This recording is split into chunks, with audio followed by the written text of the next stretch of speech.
다음은 원상회복에 대해서 살펴보도록 하겠습니다.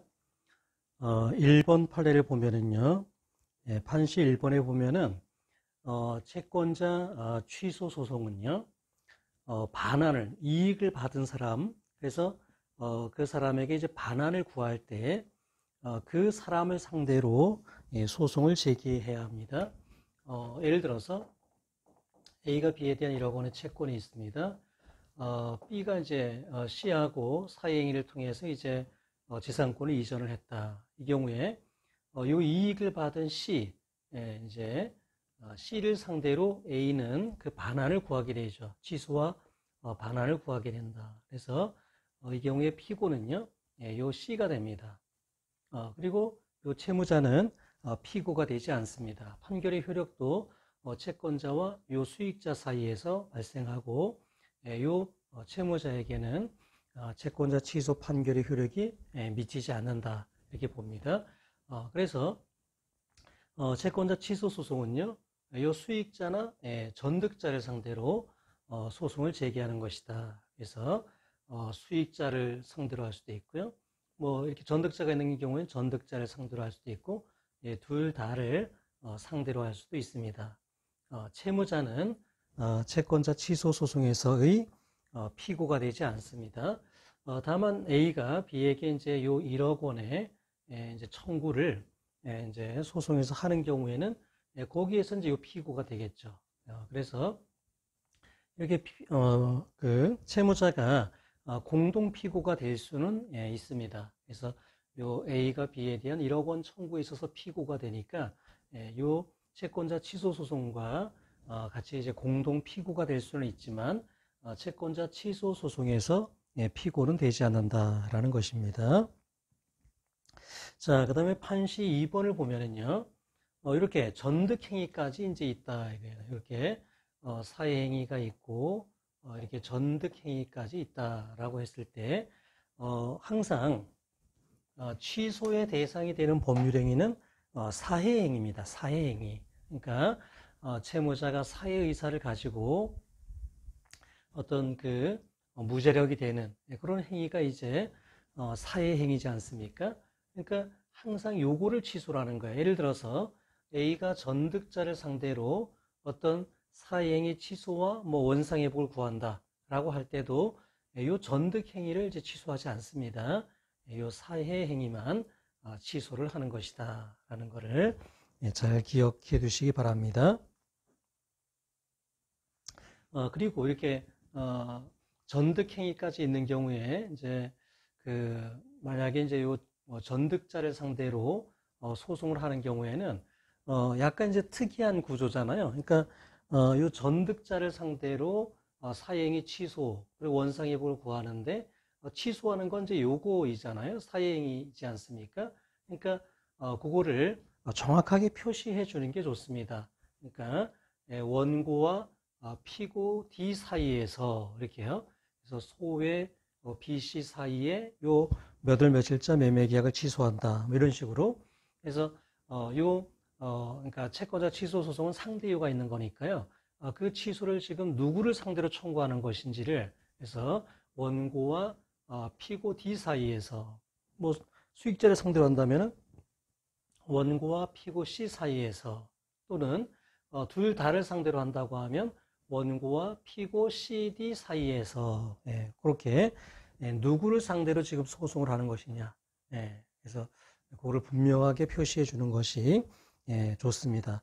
우리 대법원은 이런 이제 표시를 명확하게 안 해도 그러니까 뭐 원고와 피고 D 사이에서 이거를 분명하게 하지 않아도 이제 여러 원고의 의사를 이제 넓게 이렇게 해서 이게 전득자 사이에서도 이제 요거를 취소하는 것이다라는 거를 조금 넓게 인정해주고 있기는 합니다. 그래서 뭐 실무에서는 안 쓰는 경우가 많긴 해요. 그래서 뭐 원고와 피고 CD 사이에서 뭐 이런 그거 표현을 안 하고 바로 뭐 이렇게 요 소외 B와 피고 C 그 사이에 요 사회행위를 취소한다 이렇게만 청구 취지를 기재하는 경우가 많긴 한데요. 그래도 보다 안전한 거는 그러니까 누구를 상대로 해서 지금 취소를 하는 것인지를 분명히 하는 것이 좋다. 그래서 여러분이 제 시험에서 이제 모범 답안을 작성할 때는요, 그렇게 취소를 구하는 상대방을 꼭 표시를 해서요, 원고와 피고 C 사이에서, 원고와 피고 D 사이에서, 원고와 피고 CD 사이에서를 꼭 명시해 주시기를 바랍니다. 자, 그 다음에 2번 판례입니다. 이제 2번 판례는, 원상회복은요, 원물 반환이 이제 원칙입니다. 그런데 원물 반환이 뭐 불가능하다, 뭐 곤란하다, 현저히. 그런 경우에 이제 가액배상을 이제 구할 수가 있습니다. 근데 여기서 이제 곤란하다, 이거는, 물리적으로, 또 절대적으로 어떤 불능인 경우가 아니라요, 경험치상, 또 고래의 관념상, 그 이행 실현을 기대하기가 어렵다. 이런 경우에는 가액배상으로 갈 수가 있습니다. 자, 2번 판례는요. 자, A가 B에 대한 이렇게 1억 원 판결이 있는데요. B가 이제 이렇게 C하고 매매를 한 것이 사회행위가 된다라는 것입니다. 그런데 이 사회행위 이후에 C가 D에게 이렇게 저당권을 설정해 줬고요. 여기가 이제 선의인 경우입니다. 자, 그래서 A가 C를 상대로 채권자 취소 소송을 이렇게 제기를 하잖아요. 그래서 매매 계약을 이제 취소한다. 그리고 원상 이제 회복을 구할 때 이 경우에 말소해라 이거야. 말소해라. 이전 등기된 거를 말소해라. 이렇게 이제 판결을 받게 되면은 요 뒤에 이해관계에 있는 이제 제3자가 있기 때문에요.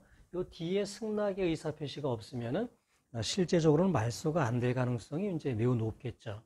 따라서 이런 경우에는 말소 등기하라라는 이러한 소송은 상당히 위험합니다. 그래서 이런 경우에는 이제 그러니까 원물 반환이 현저히 곤란하다고 봐서요. 이 경우에는 그냥 가액배상으로 해주면 돼요. 가액배상을요. 자, 이런 경우가 이제 가액배상이 인정되는 이제 대표적인 그런 경우입니다. 근데 이거를 A가 굳이 원물 반환을 청구하는 것을 막지는 않겠다는 거예요. 그래서 그 밑줄 쳐놓은 부분에 보면은 채권자가 스스로 위험이나 불이익을 감수하면서 원물 반환을 구하는 것까지 허용되지 아니한 것으로 볼 것은 아니다라는 거예요. 그러니까 이런 위험을 감수하고 그냥 원물 반환을 구하는 것 그냥 인정해 주겠다 이거예요. 승소 판결 내주겠다. 근데 이게 실제로 말소가 안 되는 위험은 이제 A가 떠안게 된다는 것이죠. 그리고 뭐 원물 반환을 이렇게 구할 수도 있잖아요. 이거 뭐 취소해라. 그 다음에 신정 명의 회복을 이유로 이전 등기해라. 이렇게 이제 판결을 받을 수도 있습니다. 이 경우에는 여기에 이제 승낙의 의사표시가 없어도 이전 등기가 되긴 합니다. 그러나 이 저당권은 말소가 안 된 상태에서 이전이 되기 때문에요. 어떤 경매가 됐을 때 여기가 우선 변제를 받게 되기 때문에 어떤 불이익을 이제 감수하게 되는 거예요. A 입장에서는요. 이게 이전 등기가 돼도 저당권이 설정된 상태로 이전이 되니까 어떤 그런 불이익이 있다라는 겁니다. 그래서 그 위험이나 불이익을 감수하여서 원물 반환을 구하는 것을 막지는 않겠지만 뭐 굳이 그럴 이유가 뭐가 있냐 이거죠. 이런 경우는 그냥 가액배상을 구하는 것이 더 좋고요. 실질적으로는 가액배상이 이 취소 채권자에게는 유리한 경우가 많습니다. 그래서 왜 그랬냐면은 이게 원물 반환이 되면은요, 이게 원물 반환이 됐을 때 그 이익을 A만 누리는 게 아니라 다른 407조에 의한 다른 채권자들도 이제 누리기 때문에요. 이게 실질적으로 A에게 돌아가는 몫은 굉장히 작을 수가 있습니다. 근데 이렇게 가액배상의 경우에는요, C로부터 이렇게 뭐 가액을 뭐 만약에 받았다, 얘가 1억 원을 받았다. 그러면 A가 이걸 그냥 충당해 버리면 되기 때문에 이 A는 사실상은 우선 변제를 받게 되는, 그러니까 이걸 받아서 나누는 게 아니고요. 나누는 게 아니고 배당해주는 절차에 대한 규정도 없습니다. 따라서 이 경우에는 A가 가액을 받아서 그냥 충당해 버리면 돼요. 그러니까 사실상 우선 변제를 받게 되는 그런 효과가 있기 때문에 취소 채권자에게는 훨씬 유리한 경우들이 많습니다. 그래서 이 변호사들은 가급적 이렇게 원물 반환이 곤란한 어떤 현저한 사정이 있다. 이제 이거를 이제 연구를 하는 거예요. 그래서 가급적 가액 배상으로 갈 수 있는 길이 있는가 이렇게 이제 고민을 하는데요. 뭐 이런 경우라면 당연히 가액 배상으로 가야 될 것으로 생각이 돼요. 자, 3번 판례도 이제 비슷한 건데요. A가 B에 대한 1억 원 승소 판결에 의해 가지고 요 매매 계약을 이제 취소하는 건데 선의에 이렇게 저당권이 이제 있었던 경우입니다. 자, 이 경우에 A가 이렇게 채권자 취소 소송을 제기한 상태, 소송이 제기되고 있는 상태에서 이렇게 선의의 저당권이 이렇게 생긴 거예요. 그러면 이제 빨리 A의 입장에서는 이 원상 회복을 이거를 가액 배상으로 바꿨으면 좋은데 A는 그냥 그대로 이 소송을 진행을 해서 취소하고 말소하라는 승소 판결을 이제 받게 됐습니다. 그런데 요 D 때문에 이제 말소가 안 되는 것이죠.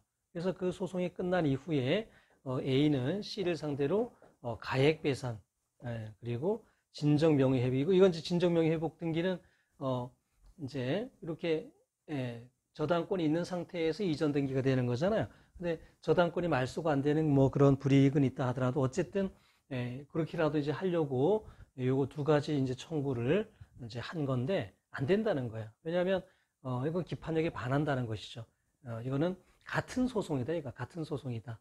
근데 취소하고 원상 회복을 이렇게 원물 반환으로 이게 이제 사실심 변론 종교 시에 확정이 됐기 때문에요. 확정이 됐다. 근데 그 이후에 이렇게 다른 원물 반환 또는 가액 배상의 방법을 구하는 거는 동일한 소송이다. 이게 동일한 소송이기 때문에 이거는 권리 보이기 없어서 각하가 된다라는 게 3번 판례입니다. 그래서 30페이지 한 5번째 줄에 보면은요, 사실심 변론 종결 당시 채권자의 선택에 따라서 원물 반환과 가액 배상 중 어느 하나로 확정이 된다라는 겁니다. 그래서 여기 판결이 확정이 됐다. 그러면 이제 그걸로 끝나는 것이지 그 이후에 다른 또 이렇게 채권자 취소 그다음에 원상회복을 구하는 소송은 권리 보이기 없다라고 판단을 했습니다. 그러니까 조심해야 돼요.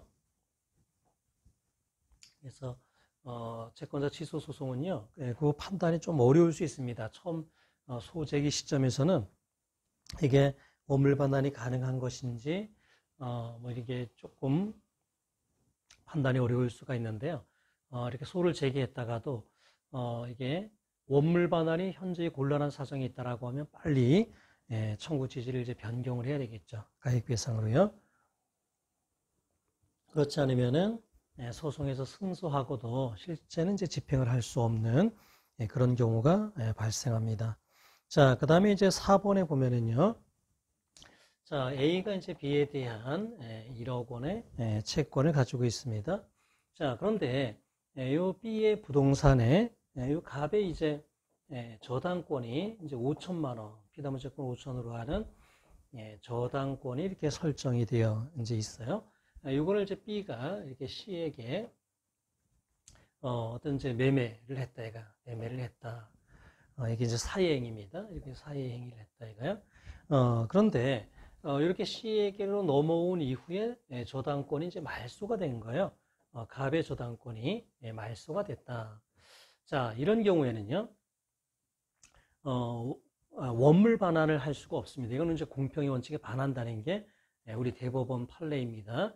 자, 그 이유는 뭐냐면은 만약에 이 부동산이 1억 원이다라고 이제 생각해 봅시다. 자, 그러면 사행위 당시에요, 요 부동산이 이제 공동담보로서 의미가 있는 거는요, 5천만 원이었어요. 왜냐면 요 5천만 원은 저당권에 의해서 우선변제권을 갑이 가지고 있기 때문에 그거를 빼야 됩니다.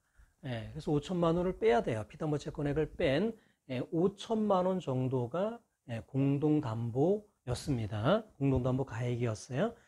그런데 이게 사행위 이후에 저당권이 말소가 되잖아요. 그런데 이거를 원상 회복을 원물 반환의 방식으로 하게 되면은요, 1억 원이 이제 돌아오게 됩니다. 그래서 채권자 취소는 항상 공동담보 가액만큼을 다시 원상 회복시키는 거거든요. 이게 5천만 원이 공동담보 가액이었으면 5천만 원까지 회복시키는 게 채권자 취소의 목적이기 때문에 이렇게 더 돌아오는 것은 공평의 원칙에 반한다고 봅니다. 따라서 이런 경우에는 가액 배상의 방법을 취해야 합니다. 그래서 이 경우는 이제 가액 배상을 구할 때 이제 이 피담보 채권액하고 공동담보 가액 중에 작은 액수. 그래서 이 경우는 공동담보가 5천만 원이니까요. 5천만 원의 이제 가액 배상을 이렇게 구하도록 이제 해야 돼요. 자, 그런데 만약에 이 부동산에요, 이렇게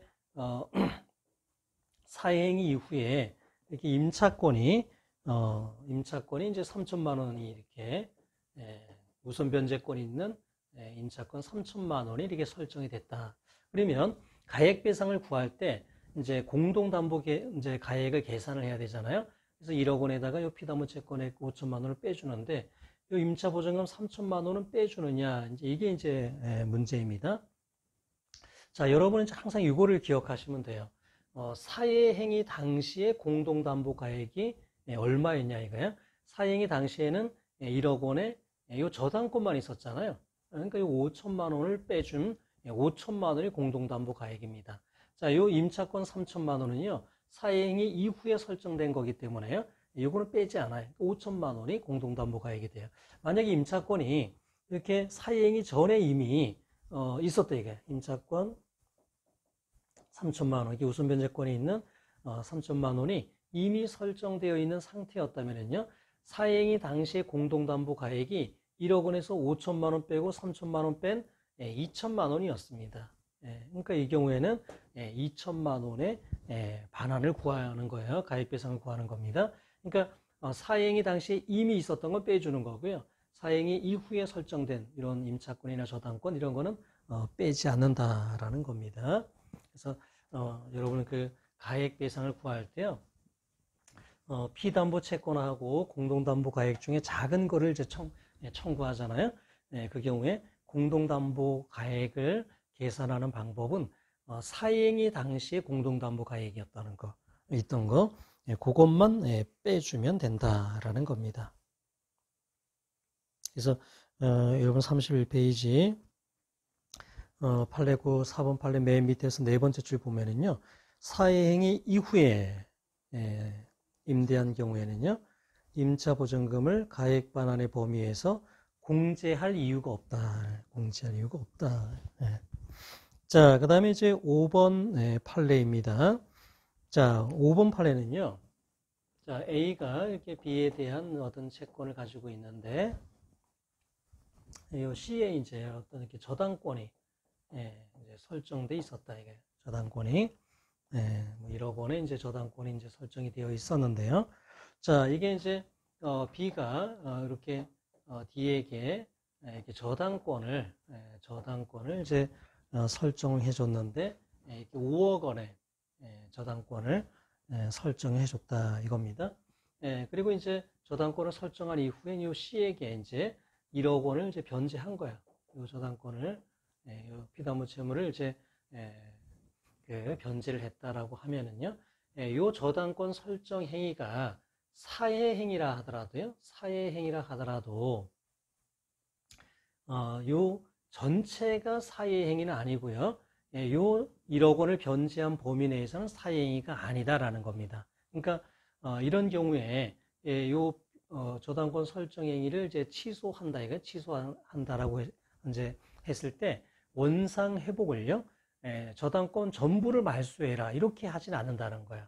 왜냐하면 이거는 일부만 사회행위이기 때문에요. 그러면 어떻게 원상 회복을 해야 되냐면은 이거는 채권 채구액을 변경하는 방법으로 요 저당권, 그러니까 D가 이제 이렇게 B에 대해서 설정한 저당권의 피담보 채권액이 5억 원이잖아요. 그 중에서 그 사행위가 아닌 요 피담보 채권 1억 원은 이제 사행위가 아니라는 거잖아요. 요 1억 원을 남겨두고, 그러니까 채권 채구액을 5억에서 1억으로 감축하는 방법으로 원상 회복을 하면 된다라는 겁니다. 그래서 근저당권 설정 계약 중 일부만이 사이행위에 해당하는 경우에는요, 예, 채권 최고에 감축하는 근저당권 변경 등기 절차의 이행을 명하는 방법에 의해서 원상 회복을 하면 된다라는 것입니다. 이 판례는 이제 상당히 의미가 있다라고 봐요. 사실 원심에서는 이게 원물 반환을 하기 이제 현재의 곤란한 사유다라고 해서 가액 배상을 이제 명한 사례였는데요. 대법원은 이 경우는 아주 뭐 원물 반환이 곤란한 상황이 아니다. 이 경우는 이제 채권 최고액을 감축하는 근저당권 설정, 근저당권 변경 등기 절차 이행을 구하는 방법으로 하면 된다. 이제 이렇게 판단을 해서요 원물 반환을 이제 인정한 겁니다. 그러니까 그 원물 반환은 조금 다양한 방법으로 이루어질 수가 있다는 거예요. 근데 이 판례가 이제 의미가 있다고 보는 이유가 사실은 이제 이게 그 원물 반환이 현저히 곤란하다라고 해서 가액 배상이 되지 않습니까? 그러면 아까 제가 말씀드린 것처럼 채권자 평등주의가 이젠 적용되지가 않는 겁니다. 그래서 이게 우연한 사정, 이게 원물 반환이냐 가액 배상이냐의 어떤 우연한 사정에 따라 가지고 취소 채권자가 이제 어떤 큰 이익을 얻을 수도 있고요. 뭐 이런 차이가 생길 수가 있는데 우연에 따라서 이제 그게 권리의 어떤 권리 행사의 이제 실효성이 이제 달라지는 거는 그렇게 바람직하지는 않죠. 그래서 가급적이면은 이제 원물 반환을 이제 하도록 해야 그게 공평하다 이거야. 그러니까 우연한 사정으로 이렇게 횡재하는 일은 줄어들 수가 있다는 거죠. 그렇다면 원물 반환의 방법을 좀 더 다양하게 이렇게 시도하는 게 좋지 않을까라는 게 제 생각인데요. 사실 그런데 최근 경향은 오히려 가액 배상으로 이제 가는 사례들이 더 많은 것으로 생각이 됩니다. 근데 그거는 뭔가 이제 그 우연한 사정에 의한 횡재를 하게 되는 어떤 그런 것들을 자꾸 만들게 되고요. 그래서 좀 바람직하지 않은 그런 현상이다. 뭐 차라리 그러면 채권자 취소에서는 채권자 평등주의를 포기하든가 그렇게 해야 되지. 채권자 평등주의는 유지하면서 이제 가액 배상이 되는 우연한 사정에 의해서 이득을 이렇게 보고 못 보고라고 이렇게 하는 거는 타당하지 않다는 게 제 생각이에요. 그래서 제 석사학위 논문이 이제 이런 걸 가지고 이제 논문을 썼었는데요. 그러니까 채권자 취소 소송에서 이제 가액 배상에 관한 연구가 제 석사학위 논문인데 이제 요 판례가 상당히 저에게 이제 인사이트를 주었습니다. 자, 그다음에 이제 6번 판례인데요. A가 이제 B에게 1억 원의 채권을 가지고 있는데요. B, C 사이에서 매매 예약을 하고 이렇게 가등기를 이제 했습니다. 그런데 이제 이거를 D에게 가등기 이전을 했어요. 그리고 D에게로 본등기까지 이렇게 된 경우입니다. 근데 이게 이제 사회행위다, 이게 사회행위다. 그러면은 A는 요 B, C 사이에 요 법률행위를 이제 취소하고요. 근데 원상회복은요, 원물 반환으로 이제 구하기가 어렵습니다. 왜냐하면 이렇게 가등기가 이렇게 이전이 돼 버리잖아요. 가등기가 이전이 돼 버리면은 가등기 말소는요, 그 양수인을 상대로 이제 해야지 됩니다. 그러니까 저당권 문제도 마찬가지잖아요. 이제 A가 B에 대한 이게 저당권인데, 저당권에서 저당권자인데 A가 C에게 이거를 이제 이전했다 이거야. 그러면 B는 저당권 설정 등기의 말소를 요 C를 상대로 구해야 되잖아요. 양수인을 상대로 구해야 되는 것처럼 가등기의 경우에도 가등기가 이전이 되면은요, 가등기의 말소는 D를 상대로 해야 되는 거고, 요 C는 더 이상 피고 적격이 없다는 게 우리 판례입니다. 그러니까 요 C를 상대로는 가등기 말소를 구할 수가 없으니까요, 가액 배상으로 가면 된다는 게 그 6번 판례입니다. 그러니까 이게 피고 적격이 없다 이게. 그러니까 원물 반환에 있어서 피고 적격이 없다는 이유로 이게 사회행위였던 게 사회행위가 아닌 것으로 되지는 않는다는 거예요. 이게 사회행위인 건 맞기 때문에 이걸 그냥 취소하면 되고 원물 반환이 어렵다면 가액 배상으로 가면 될 일이지 요 C를 상대로 더 이상 가등기의 말소를 구할 수 없다고 해서 이미 있었던 사행위가 아닌 것으로 되는 것은 아니다라는 게 그 6번 판례입니다. 자, 그 다음에 7번 판례입니다. 자, 7번 판례도요. 이제 공동담보가액에 관한 이제 이야기인데요. A가 이제 B에 대한 채권이 있고 이제 B하고 C하고 이제 법률 행위를 한 건데 이미 요 갑 소유 부동산에요. 갑에 이제 저당권 이제 1,000만 원이 있었고 을의 저당권 이제 요 1,000만 원이 이제 있었습니다. 그런데 이게 사회 행위 이후에 갑의 저당권은 말소가 됐고요. 을의 저당권은 그대로 남아 있는 경우에요. 이 경우에 요 취소를 하고 C에게 이제 원상 회복을 구할 때 원물 반환의 방법으로는 안 됩니다. 왜냐하면 요 부동산의 가액에서 자, 요 피담보 채권만큼씩은 빼준 게 공동담보가액이었잖아요. 그죠? 근데 이게 말소가 된 상태에서 이게 원물 반환이 되면 더 돌아오게 되잖아요. 원래 사행의 당시에 공동담보가액보다 더 돌아오기 때문에 이거는 공평의 원칙에 반한다고 보는 겁니다. 그래서 이 경우는 가액배상을 구해야 되는데, 자, 가액배상은 요 피담보 채권, 그러니까 피보전 채권액하고 공동담보가액 중에 더 작은 거를 이제 보통 구하는데, 이 공동담보가액을 계산할 때 목적물 가액이 만약에 1억이다 이거야. 그러면 요 1,000만 원만 빼주느냐, 요 1,000만 원까지 같이 빼주느냐 이게 문제인데요. 자, 이거는 사이행위 당시에 공동담보가액이 어떻게 됐습니까? 이거 둘 다 빼준 거였잖아요. 8천만 원이었잖아요. 따라서 이 경우에는 둘 다 빼준 8천만 원의 공동담보가액. 그래서 공동담보가액이 피보전 채권보다 더 낮다면 8천만 원을 청구할 수 있다는 게 7번 판례입니다. 그래서 다 빼줘야 돼요. 이게 사행위 당시 이미 있었던 저당권들은요, 공동담보가액에서 다 빼줘야 돼요. 근데 사행위 이후에 설정된 것들, 그런 건 빼줄 이유가 이제 없겠죠. 자, 그 다음에 이제 8번입니다. 이 8번 판례는 A가 이제 B에 대해서 이제 이렇게 채권을 가지고 있는데 B, C 사이에 이제 법률행위를 했어요. 그런데 이미 이 부동산에 D에 이제 저당권이 있었습니다. 저당권 이제 5천만 원이 있었고요.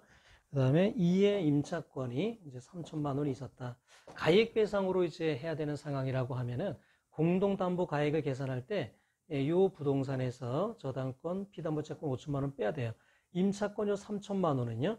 우선 변제권이 있는 거면은 이제 빼줍니다. 우선 변제권이나 최우선 변제권이 있는 거면 빼주고요. 그게 아니라면 빼지 않습니다. 확정일자, 전입신고 이런 게 안 돼 있다 이거예요. 그런 경우, 그러니까 요 이에게요 우선 변제권이 있다면은 공동담보에서 빼주고 우선 변제권이 없다면 빼지 않는다는 거예요. 그래서 이 경우에는 확정 일자를 받아서 우선 변제권을 가지고 있거나 또 소액 임차인에 해당한다는 사정이 있는 경우에는요 우선 변제권이 있으니까 그걸 빼주지만 그게 아니라면 이건 빼지 않는다라는 겁니다. 어쨌든 공동담보 가액, 그러니까 우선 변제권이 확보되어 있었다는 거는 이제 빼줘야 되는 거예요.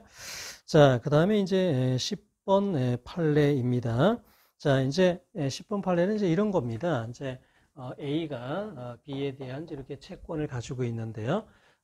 이제 A가 요 X 부동산에 대해서 저당권을 이렇게 저당권을 가지고 있어요. 그래서 이게 5천만 원 정도의 가치가 있는 부동산인데 이렇게 저당권을 가지고 있다 이거예요. 그런데 Y가 이 부동산을 이렇게 C에게 처분했을 때 이 Y 부동산 처분 행위가요 A에 대해서 어떤 사회 행위가 되겠는가라는 것입니다. 만약에 A의 채권이 1,000만 원이다 이거예요. 그래서 요 저당권으로 충분히 우선 변제권이 확보되어 있다면은 Y 부동산을 처분하더라도 이건 사회 행위가 아니죠. 이미 A는 이미 충분히 보호를 받고 있으니까요. 그런데 A의 채권액이 이제 이거를 초과한다, 5천만 원을 초과한다, 1억 원이다. 그런 경우에는 이걸로는 부족하잖아요. 그래서 요 Y 부동산, 이 공동담보가 필요했잖아요. 근데 요거를 이렇게 처분을 했다면은 요거는 사회행위가 된다라는 것입니다. 그러면은 사회행위가 되는 거는요, 요 A의 이제 피보전 채권 중에서 요 우선 변제권이 확보된 요 5천만 원은 빼준 거, 빼고 나머지 범위에서 사행위가 되는 겁니다. 그래서 A가 B에 대해서 가지고 있는 1억 원 채권이 뭐 이자 채권이 만약에 3천만 원이고요. 만약에 원금 채권이 만약에 7천만 원이다라고 하면은 이 중에서 이 우선 변제권이 확보되어 있는 거, 요 저당권에 의해서 우선 변제권이 확보되어 있는 요 5천만 원은요, 변제 총당의 원리에 의해서 3천만 원, 그 다음에 이 중에 2천만 원, 요 5천만 원은요, 이렇게 우선 변제권이 확보가 되어 있고, 나머지 5천만 원 범위에서 사예행위가 된다 이거야. 그래서 요 5천만 원과 변론 종결 시까지의 지연 손해금 까지가 이제 피보전 채권이라는 거야. A가 이제 채권자 취소에 의해서 주장할 수 있는 피보전 채권이 된다라는 겁니다. 자, 그래서 거기 밑줄 쳐놓은 부분입니다. 사행위 당시 채권 채구액 및 담보부동산의 가액을 초과하는 부분에 해당하는 채무원리금 및 그중 원금 부분에 대한 사실심 변론 종결 시점까지 발생한 지연이자 상당의 금원이 이제 피보전 채권이 된다라는 겁니다. 그 범위에서 채권자 취소를 할 수가 있다라는 겁니다. 자, 그 다음에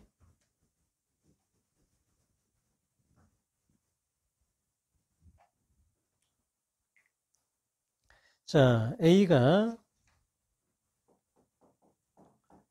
B에 대해서 이제 1억 원의 이제 채권을 가지고 있고요.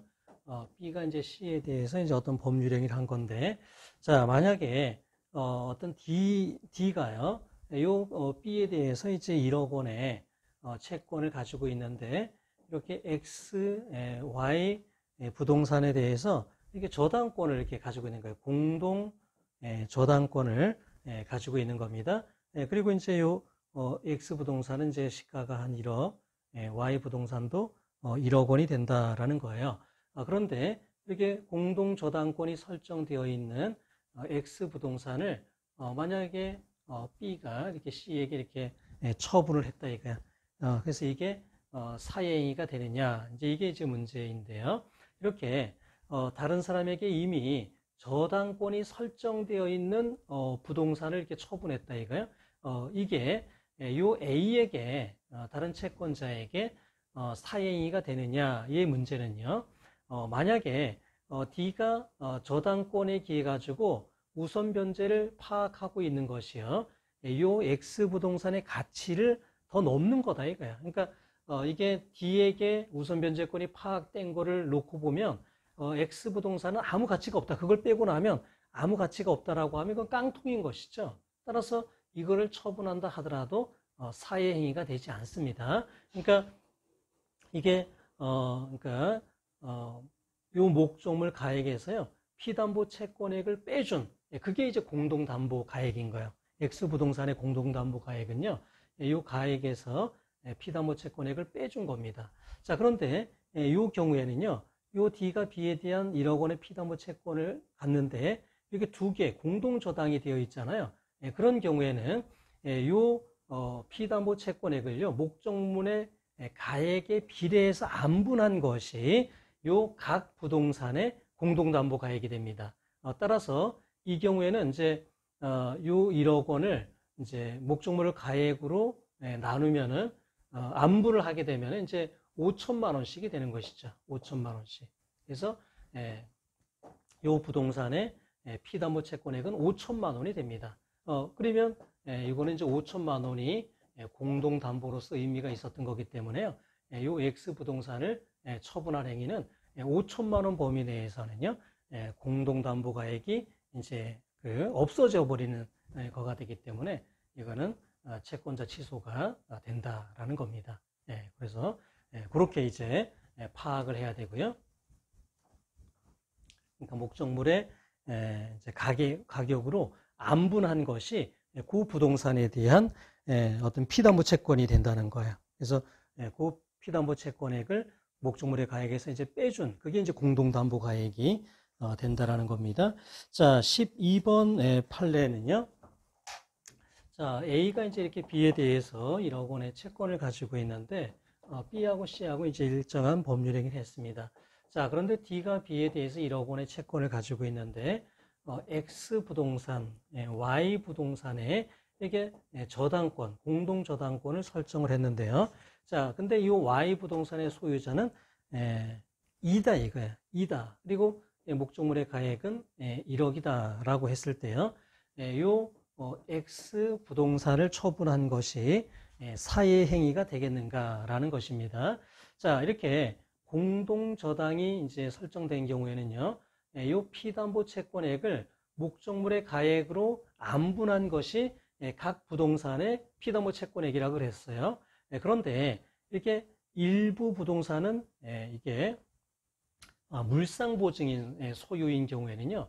최종 부담은 채무자의 부동산으로 하게 됩니다. 왜냐하면 이 물상보증인은요. 만약에 여기에 이제 어떤 저당권 실행이 되면 변제자 대위에 의해 가지고 어떤 채무자에게 어떤 구상을 할 수 있고 하기 때문에 결국 그 1억 원 피담보 채권에 대한 최종 어떤 부담, 책임 이거는 이 채무자 소유 부동산으로 하게 된다 이거야. 그래서 어떤 요 부동산의 X 부동산의 피담보 채권액은요 1억 원 전부가 돼야 된다는 겁니다. 1억 원 전부가 돼야 되는 것이지 목적물의 가액으로 안분한 게 아니라는 거야. 그러니까 1억이 되는 거니까 이거는 공동담보는 0원이 된다라는 겁니다.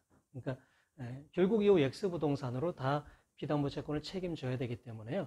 이거는 깡통이다 이게 실제적으로는 아무 재산적 가치가 없는 거기 때문에 B가 요거를 C에게 처분한 거는 사행위가 되지 않는다는 게 12번 판례입니다.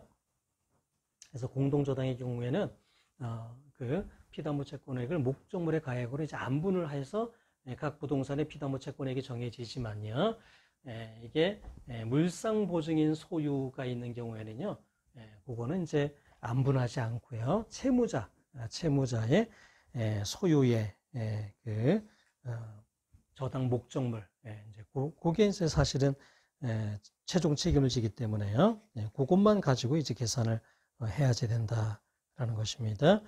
자, 그 다음에 이제 13번 판례인데요. 13번 판례는 다소 내용이 좀 어렵습니다. 그래서 변호사 시험에 이제 출제까지 되기는 쉽지는 않을 것으로 생각은 해요. 기록형 시험에 이런 이 부분까지 나오기는 쉽지는 않을 것으로 생각은 되지만 뭐 선택형 이런 데서 뭐 얼마든지 나올 수 있으니까 간단하게 이제 설명을 드리면요. A가 이제 B에 대한 이런 채권을 가지고 있고 B가 이제 요 C하고 사이에 이게 저당권을 이제 설정한 겁니다. 저당권을 설정을 했다 이거. 근데 이게 이제 사행이다 라고 하면 A는 요 사행이 저당권 설정 계약을 취소하고 저당권 등기를 말소하라 이제 이렇게 이제 하게 될 거예요. 청구를 하게 될 건데요. 근데 문제는 이게 저당권이 이제 요 채권자 취소 소송이 이제 끝나기 전에 이미 실행이 돼 가지고 이게 저당권이 이제 말소가 돼 버렸다 이거야. 그러면은 더 이상 저당권 설정 계약을 취소하고 말소 등기하라라는 청구를 할 수가 없습니다. 그러니까 이미 경매가 끝나버렸다. 그러면 이제 그때는 그러한 원물 반환의 방법을 쓸 수는 없고요. 이제 가액 배상의 방법을 이제 써야지 되는데, 자, 첫 번째로 이 C가 이제 배당까지 받았다 이거야. 배당까지.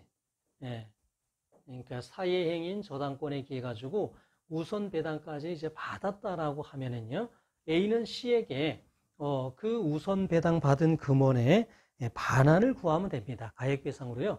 너가 저당권 설정 계약 취소하고 우선 배당 받은 거 나에게 반환해라. 이렇게 A는 청구하면 됩니다. 자, 두 번째요. 저당권 저당권이 자 사행인데 요 C가요 아직 배당 그 표는 작성이 됐지만 배당금은 지급은 못 받은 상태에서 이제 법원에 이제 이렇게 배당금은 나온 거예요. 배당금은 이제 정해졌습니다. 그런데 이 배당금을 받기 전에 A가 이제 배당금에 대한 지급금지 가처분을 했다. 이게 지급금지 가처분을 해가지고 아직 이 배당금이 지급되기 전이라고 하면은요, A는 C가 아직 받은 건 아니기 때문에 그 받은 거 반환해라 이건 안 돼요. 그건 안 되고 이 법원에 대해서 가지고 있는 배당금 청구권, 배당금 채권을 C에게 반환해라. 이거 원상회복해라. 채권 양도하고 채권 양도 통지하라. 그런 방법으로 합니다. 그러니까 지급금지 가처분이 있는 경우에는요. 지급금지 가처분이 있는 경우에는 이 법원에 대해서 가지고 있는 배당금 채권을 양도하고 채권 양도 통지하라. 이런 방법으로 하게 됩니다. 자, 그 다음에 아직 이 배당표가 이제 확정되기 전에요. 그러니까 배당 기일에 이제 C에게 저당권자인 C에게 배당을 이제 우선적으로 하는 우선 변제를 하는 것으로 배당이 이제 됐는데 배당 기일에 A가 참석해서 그거에 대한 배당 이의를 했다면요. 배당 이의를 했다면 이 경우는 채권자 취소를 하면서 배당 이의 소송, 배당 이의 소송에서 다툴 수가 있다는 거예요. 그래서 C에게 배당되는 것을 낮추고 그만큼 나에게 더 배당해 주십시오라고 청구할 수가 있다라는 게 13번 판례입니다. 그래서 현실에서는요, 사행위가 이렇게 저당권 설정의 방법으로 이루어지는 경우가 굉장히 많아요. 그래서 이 경우에 이제 이미 경매가 돼서 저당권이 말소된 상태라고 하면은요, 원물 반환은 더 이상 안 되고 가액 배상을 이렇게 단계별로 이런 단계별로 이제 구분해서 이제 해야 됩니다. 이미 돈을 받았으면 반환 청구, 가처분을 한 상태라면 채권 양도, 그 다음에 배당 기일에 가서 배당 이의를 해서 배당 이의 소송, 이런 방법으로 이제 원상회복을 해야지 된다라는 게 13번의 판시 1번에 나와 있는 내용입니다.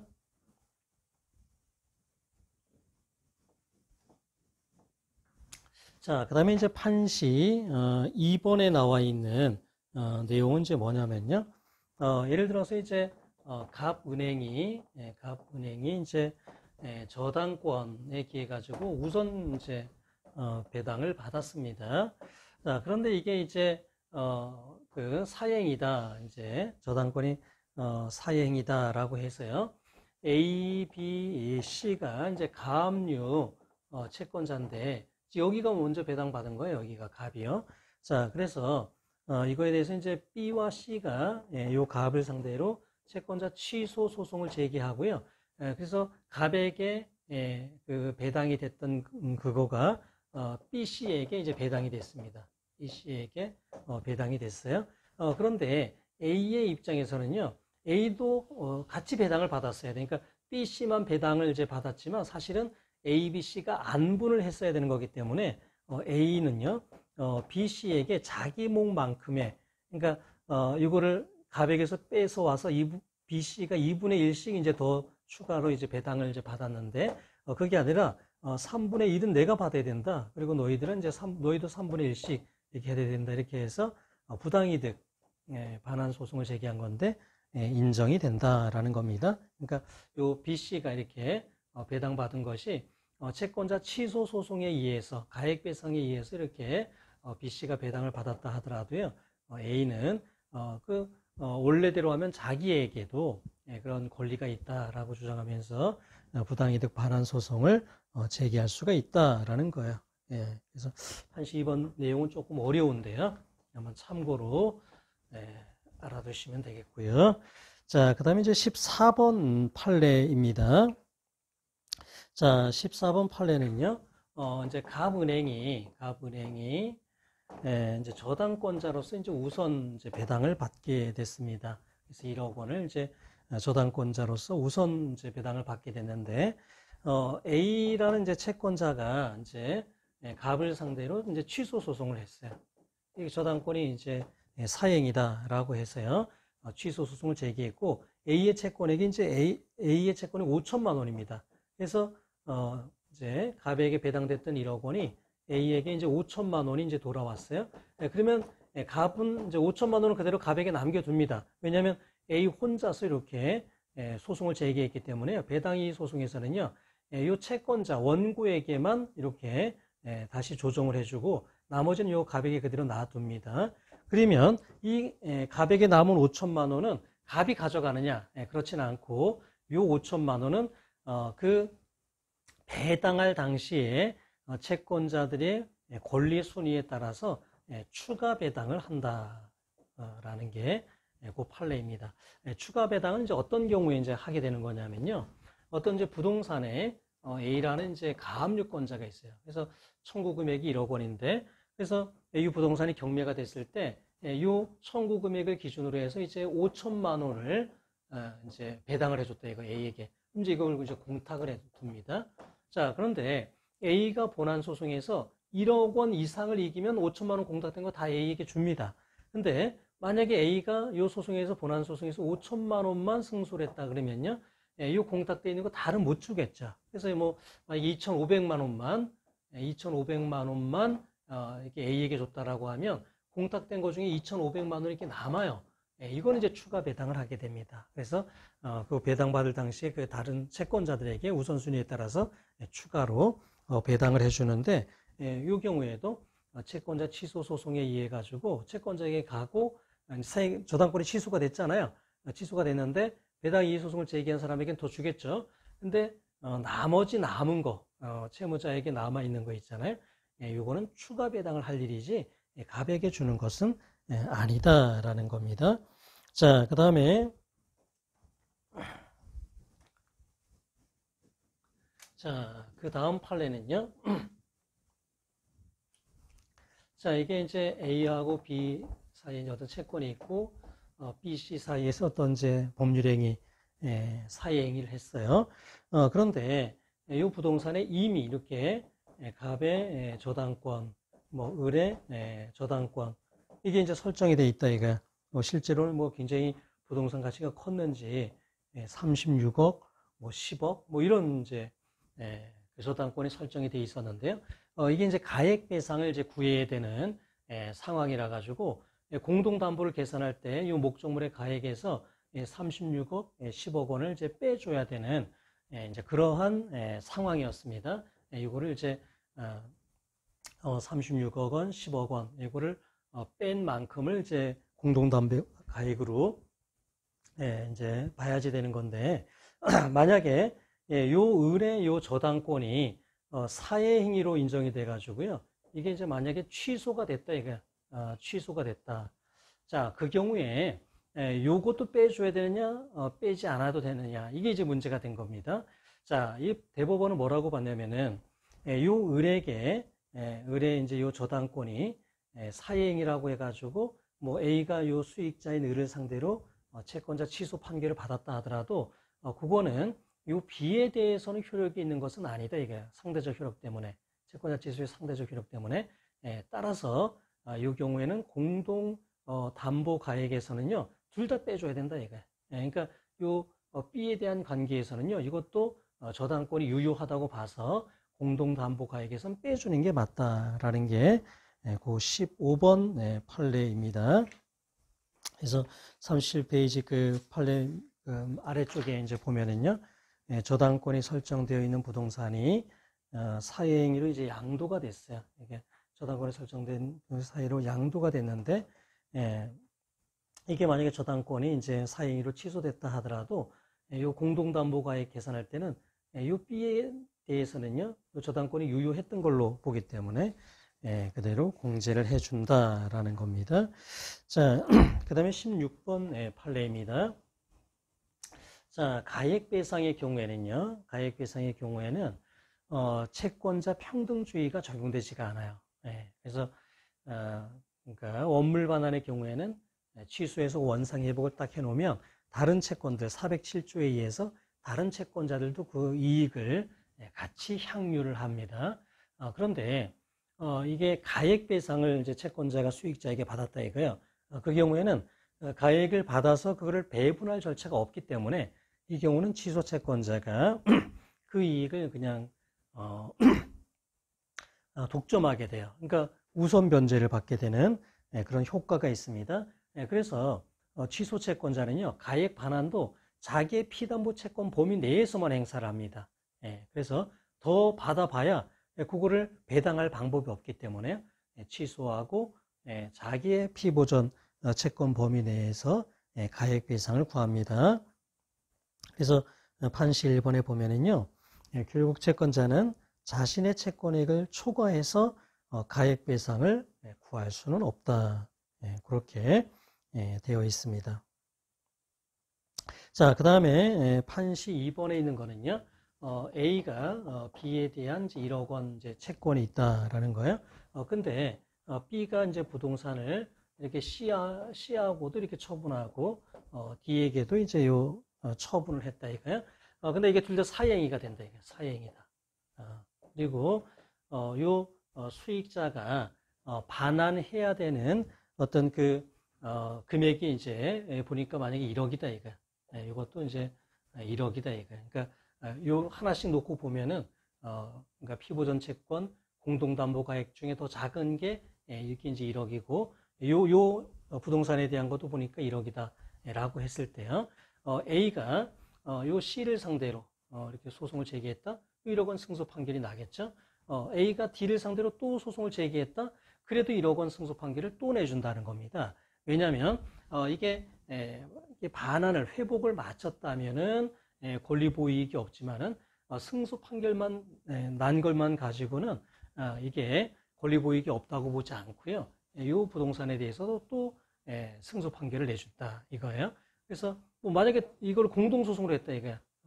C, D를 공동소송으로 해가지고 소송을 했다 하더라도 1억 이렇게 승소 판결을 내리는 것이지 채권액에 비례해서 한 번에서 5천 이렇게 판결을 내리지는 않는다라는 겁니다. 그래서 앞부분에 이제 그러한 내용이 또 있었잖아요. 채무자가 이제 그러니까 여러 가지 이제 이제 요 사안의 경우에는 채무자가 이제 이렇게 여러 부동산을 이제 그 사행위를 한 경우에 요 경우에도 마찬가지로 전부에 대해서 반환을 승소 판결을 내준다라는 겁니다. 그래서 이게 앞에서 봤던 건 이제 취소 채권자가 여러 명인 경우에도 거의 비슷한 취지의 그 판례들이 있었잖아요. 이 경우에는 이렇게 수익자가 여러 명인 경우에도 동일하게 그렇게 한다라는 겁니다. 그래서 채권자는 자신의 피보전 채권에 기해서 다른 수익자에 대해서도 별도로 원상회복 청구를 할 수가 있다라는 겁니다.